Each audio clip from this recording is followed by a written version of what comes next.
और जोधपुर से लेकर आज तक जो प्रतिमान मिलते हैं, प्रतिरूप मिलते हैं, जो चिन्ह मिलते हैं, उससे यही सिद्ध होता आज तक हमारे देश में कि जो मन इंद्रियों पर अपना आधिपत्य स्थापित करता है और भौतिक द्रव्यों पर जो आत्मा का आधिपत्य स्थापित करता है, वही आदर्श शिखर पुरुष है। और इसी भावना ने इस देश के हजारों साल की परंपरा को अनुप्राणित किया, जीवित रखा है। इसे कोई इनकार नहीं कर सकता। फिर जो भगवान के रूप में पूजित है, लाखों लोग आराध्य है, वो इंद्रिय लंपट कैसे हो सकता? बड़ी गंभीरता से मेरे प्रश्न को सुन रहे थे। अच्छे विद्वान थे, मनीषी थे, लेखों ने क्या समझ करके लिखा, हम लोग को दुख होता है। तब उन्होंने कहा मेरे से कि महाराज, मैं स्मृति से उत्तर दूं या श्रुति से उत्तर दूं? मैंने कहा आज इससे दीजिए, मेरा भ्रम दूर होना चाहिए। उन्होंने कहा महाराज, श्रुति परंपरा अच्छी थी, ध्यान से सुनिएगा, कोई हास बल्कि चिदिरास का प्रवचन नहीं है। श्रुति परंपरा में कहीं विकृति नहीं है। उपनिषद श्रुति परंपरा की देन है, पूरा वैदिक वांग में श्रुति परंपरा की देन है। बाद में उसमें जो विक्षिप्त चीजों को मिलाया गया, उससे वेद की महिमा घटी। उपनिषद के ऋषि तो बड़े निश्चय हैं, आप जानते हैं। अभी मैंने आपके सामने कहा, आत्मा नाम चेत विजान्यात् अयम् स्मृति पुरुषः कि छन्न कष्ट कामाय शरीर मन संजरी। जिसने जान लिया कि आत्मा से बढ़ करके कुछ नहीं इस दुनिया में, आत्मा को जान लेने के बाद कुछ जानना शेष नहीं है, वो किस कामना से शरीर को इतना पीड़ा देगा, इतना दुख देगा, यही तो जानना है। हजारों साल पहले वैदिक वाङ्मय में इतना सुंदर ज्ञान है, पढ़ने के बाद जगमगा जाता है। एक दिन मैं श्री राम भद्राचार्य जी का विचार सुन रहा था, जो सुप्रीम कोर्ट में उन्होंने दिया था। वेद का उदाहरण अष्टाचक्रा नौ द्वारा एक श्लोक है। अब मैंने इसको श्री सदगुरु अभिलाष साहब के प्रवचन में सुना था, मुझे बड़ा दुख हुआ कि किस प्रकार अनर्थ किया जाता है, अपने बुद्धि और अपने क्षमता का दुरुपयोग किया जाता है।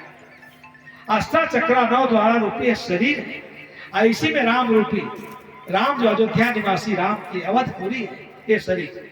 किसी ने समझा कितना ऊंचा संदेश था। और आप क्या कह रहे हैं, अष्टाचक्रा नौ द्वारा? अयोध्या में कहा अष्टाचक्रा नौ द्वारा है? एक पृथ्वी है, भूमि है, पवित्र है, भगवान राम का जन्म हुआ था। लेकिन वैदिक ऋषि ज्ञान के कितने ऊंचाई पर थे। उन लोगों ने राम तत्व का दर्शन इस शरीर में किया। सब जगह भरा, पूरे वैदिक वाङ्मय को पढ़ जाइए, कहीं ईश्वर शब्द का नाम भी नहीं है। कृष्ण, भगवान श्री कृष्ण का नाम एक दो जगह आया, भगवान राम का नाम तो कहीं आया भी नहीं। लेकिन यह ऐतिहासिक महापुरुष है, ये हमारे श्रद्धेय आदरणीय, इनके बारे में जो कुछ लिख करके और इनके जीवन और परंपरा के साथ विश्वासघात किया गया, ये कितना उचित है। बड़ा अच्छा जवाब दिया महाराज जी ने। कहा महाराज, इस श्रुति परंपरा में कहीं ऐसा नहीं है, परंतु स्मृति परंपरा में जिसको जैसा आया वैसा लिखना शुरू कर दिया। भागवत लिख करके भगवान श्री कृष्ण के चरित्र को, गर्ग संहिता लिख करके इतना उसका विरूपण किया गया। हम लोगों को भी दुख होता है, लेकिन क्या करें, सब जगह उलझन है, जहां जाइए वहीं उलझन। सदगुरु कबीर साहब इसी उलझन का समाधान प्रस्तुत कर रहे थे। तेई साहब के लागव साथा, दुई दुख बैठ के हो सनाता। जो जन्म मरण के दुख से मुक्त है, वो हमारे आदर्श है। मैंने भी कहा, जो आत्मा का, भौतिक द्रव्यों पर आत्मा का आधिपत्य स्थापित करता है, ये साधारण बातें नहीं है। हम लोग भौतिक द्रव्य का आत्मा को गुलाम बना देते हैं। इसलिए उपनिषद को पढ़िए, जो दर्शन पक्ष है इतना समुन्नत है, इतना सुंदर है, इतना उसमें रस भरा हुआ है कि पढ़ करके आदमी चौंक जाता है। लेकिन आदमी सब कुछ देखता है, सुनता है, समझता है, जो झूठ है, असत्य है, उसी में उलझा हुआ है। उसी के लिए सारा संघर्ष है। आप कल्पना करके कांप जाएंगे, ईश्वर के नाम पर, अवतार के नाम पर।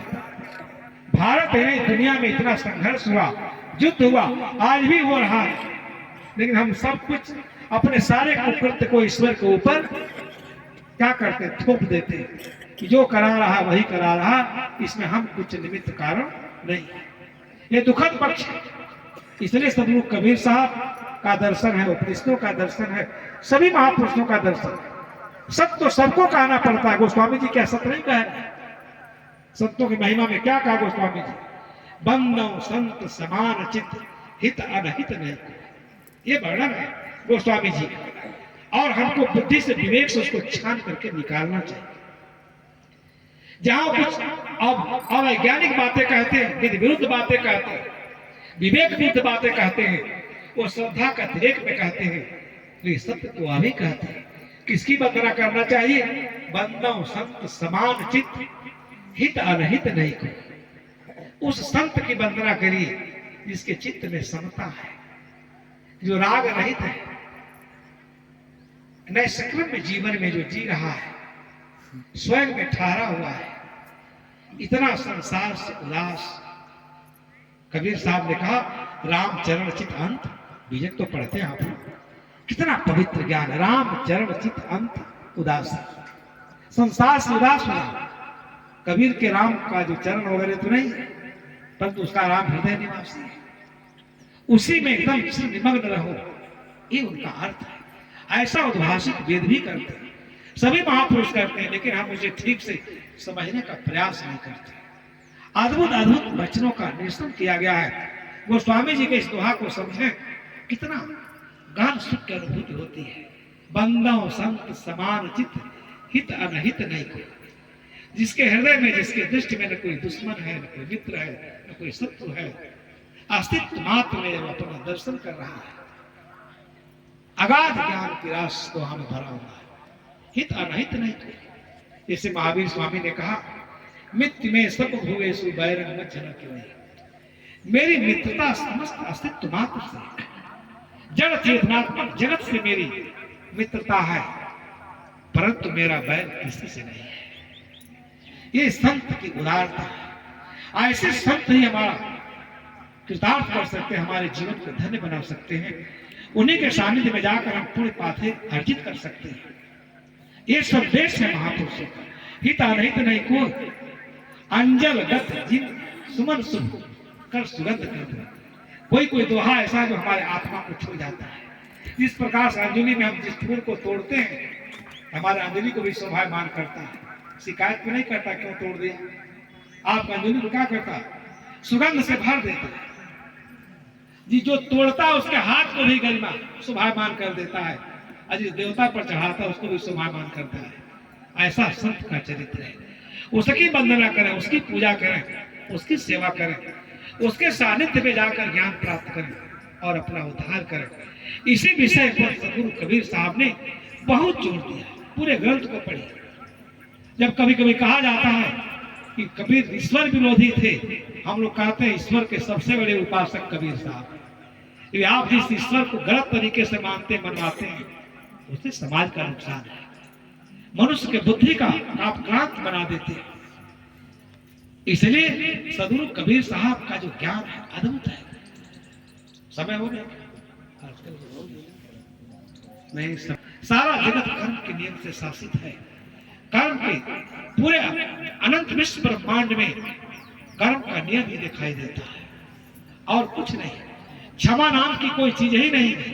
कोई ईश्वर परमात्मा देवी देवता आपके गंदे कर्मों को कैसे धो सकता है, कैसे पवित्र कर सकता है? ये ज्ञान है, वो साधन है, उसके द्वारा आप अपने को पवित्र कर सकते हैं, अपनी महिमा और अपने गरिमा को जान सकते हैं। इसलिए सदगुरु कबीर साहब इस बात को कहते हैं कि वह ईश्वर अवधपुरी में नहीं पैदा हुआ, मथुरा में नहीं पैदा हुआ, यशोदा के गोद में नहीं गया, वो राजा उसको पृथ्वी को रमन धवन नहीं किया, बल्कि बलि राजा को छला नहीं, वो ऐसा कैसे कर सकता है? इसलिए अद्भुत प्रसंगों की जो उसमें सुगंध है, जब हमारे नासापुटों से हमारे अंदर जाती है, तो हमारे अंदर एक नए संसार का सृजन होता है। इसलिए कबीर साहब के इस पद को आप हमेशा ध्यान रखें। और पंडितों से क्या कहते हैं? पंडित बात बदेसो झूठ, आराम के कहे जगत गत पावे खान कहे। ठीक से समझना चाहिए। नीचे क्या कहते हैं? काहे एक राम भजे बांधे जंतु। इसलिए राम में उसकी आस्था है, प्रबल आस्था है। और राम को समझाने के लिए जो दिव्य दृष्टि देते हैं, जो अद्भुत ज्ञान देते हैं, वो हमारे लिए बहुत अर्थपूर्ण है, महत्वपूर्ण है। इसलिए सदगुरु कबीर साहब बीजक में इस पद को जब कह रहे थे, उनका आशय यही था कि जो संत हैं, शिखर आदर्श पुरुष हैं, वो हमारे जीवन को दिशा दे सकते हैं। उनके सानिध्य में जाने से, उनके जीवन दर्शन से हमारा कल्याण हो सकता है। हम सत्य के पथ का अनुगामी हो सकते हैं। अपने इसी जीवन में, इसी जन्म में सत्य का साक्षात्कार कर सकते हैं। और सब जगह ज्ञान है। तथागत बुद्ध ने कहा, अद्भुत प्रसंग है। एक बार एक किसान ने उनसे कहा, वो जा रहे थे, उसने कहा, महाराज आप अपना इतना हिष्ट पुष्ट शरीर लिए, क्योंकि विद्वानों का मत है कि तथागत बुद्ध एक ऐसे साधक थे, उनके नासापुटों पर एक दिव्य आभा थी, प्रभा थी, जो सबको उसकी सुगंध से सब अप्लावित हो जाते थे। उस किसान को बड़ी जलन हुई, ब्राह्मण किसान। उसने कहा, महाराज क्या अच्छा नहीं होता कि भिक्षावृत्ति से जीवन यापन करते? संत महिमा के ऊपर मैं दृष्टांत आपको बता रहा हूं। हम लोग हल चलाते हैं, कठोर परिश्रम करते हैं, तब जीवन यापन करते हैं। आप भिक्षा मांग के खा करके कितना मोटे तगड़े हिष्ट पुष्ट हैं। आप राष्ट्र के लिए कोई काम करते? श्री ज्ञान साहब की जगह हम लोग थे, बैठे थे, हमको लक्ष्य करके कहे, एक आदमी था, एक साधु साहेब जी की तरह से बैठा था स्टेशन। एक आदमी कहता है, ये साधु किस चक्की का आटा पीसा खाता है, ना मोटा तगड़ा है। साहब तो हंसाते रहते थे, जानते ही थे। हम ही को लक्ष्य करके कहते, ये दुनिया है। कहे, महाराज क्या अच्छा नहीं? प्रश्न बड़ा जायज था, जैसा समझा वैसा पूछा। तथागत ने कहा कि मैं भी किसान हूं, ब्राह्मण, मैं भी खेती करता हूं। बिना कर्म के कहां कुछ मिलने वाला है? कौन बैठा है देने वाला? भाग्य विधाता, भाग्य के सहारे रहना नहीं, कर्म से चित होना है। कर्म की यही तो महिमा है कि कर्म करके मनुष्य बहुत ऊंचाई पर जा सकता है। किसी की दया की आवश्यकता नहीं। लेकिन कहीं कहीं धर्मशास्त्रों में हमें स्थिति बना दिया गया है। मैं भी किसान, मैं भी खेती करता, यह सुन करके आश्चर्य में पड़ेगा। क्रोधित होकर के कहता है, अगर आप किसान हैं, मेरे बचनों से आप इतना तिलमिला गए, आप बताइए आपका हल कहां है, बैल कहां है, खेती कहां है, कहां करते हैं आप? एकदम तिलमिला गए। बुद्ध तो संत पुरुष थे। उन्होंने कहा, ब्राह्मण मैं भी खेती करता हूं, ठीक से सुनो, नाराज होगे तो मेरी बात को तुम नहीं समझ पाओगे। विश्वास मेरा बीज है, मैं जिसे बोता हूं साधकों के हृदय में। विनय मेरा बखर है, जिसमें अनाज को रखता हूं। स्मृति मेरी हल और हकनी है, सत्य खोलने का और कोमलता बांधने का साधन है। शक्ति है मेरे बैल। ध्यान से सुन रहा था किसान। रस्सी है मेरी स्मृति,